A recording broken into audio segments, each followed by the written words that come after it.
He should be around here somewhere. Excuse me, sir. Are you going to buy something? Huh?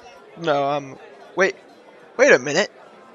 Nikki, what the heck are you doing here? I thought you ran this place. You've been gone for too long, ever since that recall of Lazatap. I'm ruined and I have to work here to pay it off. Listen, Nick, that isn't important. I need your help to save magic. I'm trying to put together a team. I wish I could, but I owe a lot of money to this gang here and they won't let me leave. A gang? Maybe I could go talk to him. No, don't do that. You don't understand. These people are the real deal. They only play CADH. What? That's crazy! Why not play Modern at that point, you cowards? And they have me cursed. If I try to leave, I experience visions. Horrible visions. Anyway, you would have to fight each of them to win back my freedom. Don't worry, I'll be back. Keep a Cinnabon hot for me. Welcome back, Planeswalkers. How you doing? How you doing? You're watching the Moot channel, your #1 source for the Ultimate Commander decks, and today we're continuing our Pharaoh's Curse week with Nicol Bolas the Ravager, a grixis and 1 colorless Elder Dragon who, upon entering the battlefield, makes all our opponents discard a card. And he comes with a 7 mana activation that turns him into a Planeswalker that draws 2 cards, nukes a creature or Planeswalker with 10 damage, reanimates creatures or Planeswalkers, and can exile all but 1 card from someone's library. Still with me? Good. There's a lot going on here with this card, and our strategy today is going to focus on discard. And hopefully, once we flip our commander into a Planeswalker, he can steal something nice with this -4. If you're new to discard strategies in Commander, let me be the first to tell you, you're going to lose a lot. And most people will kill you quickly because, as it turns out, people hate having their cards taken from them. That said, discard is one of the funnest ways to play the game. Anyways, let's get into the deck list. Starting things off, we have the creatures. In no particular order, we have Dathi Voidwalker, a utility and card advantage card, as it doesn't care where the cards come from so long as they flow. Dockside Extortionist is our ramp. With the right friend, he is also a combo. We have Kroxa, Titan of Death's Hunger, which in a discard deck provides us with some beats. Next we have Nightscape Familiar, since we are playing Grixis, and who doesn't like a discount on all their spells. Ornithopter of Paradise as a mana dork and a flying blocker later in the game. The Raven Man, who can build us an army when we make someone discard, and he can also help us do the discarding itself. Tiny Bones for the card draw, and he is a win con if we get our opponents hellbent. Torok, Dread Contour is a sweet pickup for this deck, and this was a card I was originally not sure about, but in my games it turns out when most of your table is playing white, this guy quickly becomes a problem that can't be answered. Grix, Yawgmoth Praetor to help us draw cards or steal our opponent's deck in some cases, and he has the added bonus of being political because it allows our opponents to also draw off of each other, meaning why would you want to attack us when you can attack someone else and draw cards? Plague Crafter offers us some removal and it works with Turgid.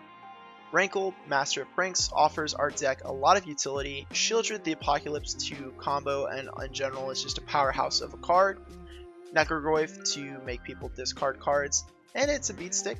Shieldred to act as removal, but we also tend to fill our opponent's graveyards pretty fast, so True Scripture's side of the card tends to be useful. Next we have Turgid, God of Fright, that lets us steal things from our opponents when they discard if they're not spells, and anytime they sacrifice permanents we get them as well, which is usually this card's going to turn you into arch enemies, so just be careful when you do play it.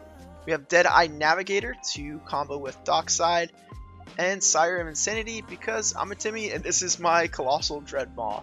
I love Sire of Insanity, I've been playing it since I started playing Commander. Just a fun card, and it's a good way to get everyone hellbent, so it kind of works with Tiny Bones.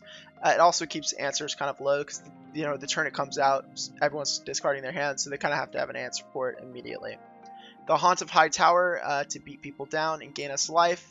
So in my games, I actually tend to rely on this card quite a bit to gain me a lot of life. It doesn't care where the cards go, so if someone's milling at the table, it also benefits from that. But the lifelink on this card tends to be pretty important as we do have a lot of stuff that costs us life, and people tend to attack us a bunch because we're playing discard. We are playing some Planeswalkers like Ashiok Dreamrender if we need to nuke graveyards and stop libraries from being searched, Davriel, Rogue Shadow Mage to drain our opponents. Pretty much the only reason we're playing him. He also does targeted discard, but it's not that great. Nicol Bolas, Dragon God to give us card advantage or steal the Planeswalker's abilities from our own commander, which is always great. Who doesn't love drawing two? We have Professor Onyx, which we're playing with a combo. It's combos in our deck, but she also, I mean, she removes a creature, so that's pretty useful. And then just her static ability tends to come in handy because we are losing a lot of life, so it's helpful to gain that life where we can. Finally, we have Nicol Bolas God Pharaoh because this card is a beast. It lets us steal cards from our opponent, which who doesn't love? Exile cards from their hand, deal 7 to someone's face or creature or planeswalker, and then his ultimate, of course, wins you the game. So just an awesome card, and we love Nicol Bolas here. In the spell category, we are playing Burning Inquiry. It's going to draw cards and discard cards, which is perfect for us. Chain of Smog, which is going to combo with our Onyx. Cyclonic Rift to wipe the board at instant speed. Who doesn't love that? Well, I'll give you a hint. It's your opponents. Mana Drain to counter anything our opponent's top deck. Torment of Hailfire is our win con if we have the infinite mana with Dockside. Dark Deal is a good wheel for us, and since we do have ways to ping our opponents when they discard cards. Deliver Unto Evil is going to give us some recursion. Disallow is going to allow us to counter our opponent's Thassa's Oracle trigger, which is always useful. Go Blank to selectively get rid of a graveyard. Jessica's Will can ramp us and offer us some card advantage. Windfall is another wheel that has a very important text, which is that they discard the cards. That's important for our pingers. Crux of Fate to wipe the board, and it's kind of one-sided because our commander is a dragon. Dark Imitations, since we are playing a Bolas deck, it's a flavor win, and it boosts our Bolas Planeswalker.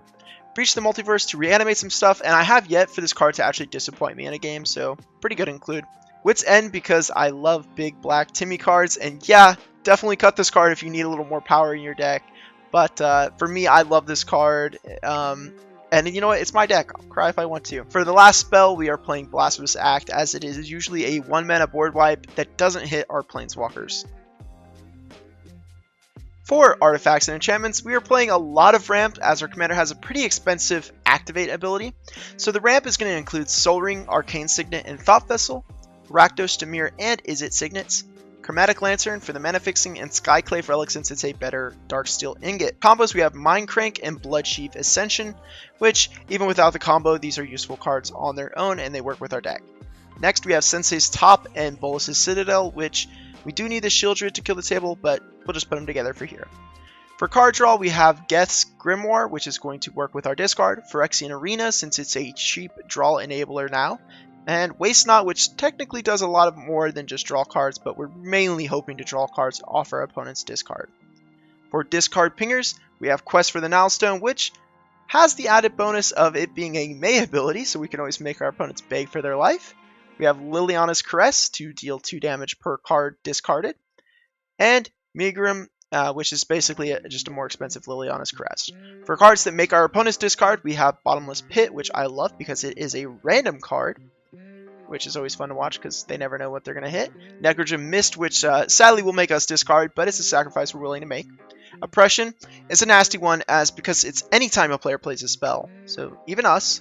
And for our superstar, we have Painful Quandary, which I thought was actually kind of underwhelming when I first put it in my deck. I didn't think it would perform well. And then it turns out every time I've had it in a game, it has always been a problem. Like, people definitely want to kill you over it. You would think 5 life isn't too bad in a game of Commander, but for the most part, it kind of is. But I do have, like Joyer players at my table, so it kind of makes sense. For our last card, we have the Eldest Reborn, since it kills, discards, and reanimates while being a flavor win. What more could you ask for? For the mana base, I always say do what's best for your budget. I do have a mana base you can steal in the deck list found in the description of this video. Just keep in mind the deck is black mana hungry, so make sure you account for that. For important lands to pick up, I would suggest Gyre Reach Sanitarium and Rix Madi Dungeon Palace, which both provide discard triggers. The first combo I'd like to go over is Dockside Extortionist and Deadeye Navigator. So this will require both cards on the battlefield soul bounded together as well. Then we will activate Deadeye Navigator by paying a colorless and a blue, blinking Dockside Extortionist. Dockside Extortionist enters the battlefield, creating a minimum of 3 treasures that is required. Activate those 3 treasure tokens, tapping them, sacrificing them, adding the 3 mana, then repeat the process. Now once we have infinite mana, we can then actually switch targets with Deadeye's ability and start blinking our commander to clean out someone's hands, which is pretty much what we're going to do with it. But for the most part, it gives us infinite mana, which we're then going to use for an X spell, and that's kind of the main idea of that combo. Next, we have Professor Onyx and Chain of Smog, which is a really simple one. So it's going to require Onyx on the battlefield and Chain of Smog in our hand, and then we cast Chain of Smog, targeting ourselves. I know. We're discarding 2 cards, but don't worry about it. Because we target ourselves, we get a copy Chain of Smog.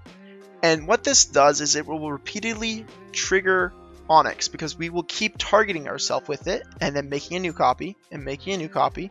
Doesn't matter if our hand's empty, we're just going to keep targeting ourselves until we've drained the table.